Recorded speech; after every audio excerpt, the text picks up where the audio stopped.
10 நாடுகளில் விவசாயிகள் புரட்சி செய்து கொண்டிருக்கிறார்கள், போராடி கொண்டிருக்கிறார்கள். நம்ம நாட்டுல மாதிரி சாதாரணமா போராட மாட்டாங்க. நீங்க வீடியோக்கள் எல்லாம் பாப்பீங்க, பெரிய பெரிய டிராக்டரை ரோடு முழுக்க நிறுத்துவாங்க.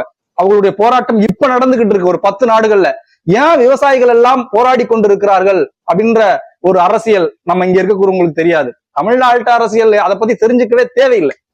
தமிழ்நாட்டு அரசியலை தெரிஞ்சுக்கிறதுனாலையும் தமிழ்நாட்டு அரசியலுக்கு பின்னாடியே அலையிறதுனாலையும் இளைஞர்கள் உலக அரசியலை தெரிஞ்சுக்கிறது இல்லை. இங்க இருக்கிற அரசியல் என்ன நானே சொல்றேன். நீங்கள் 10 வருடம் தமிழ்நாட்டு அரசியலை உற்று நோக்கினாலும் 3 விஷயம்தான். இலவசம், ஓட்டுக்கு பணம், 5 வருட ஆட்சி, பல கோடி ரூபாய் ஊழல். இதுதான் 40 வருடங்களான ஆட்சிகள் நடந்துட்டு இருக்கு இல்லையா?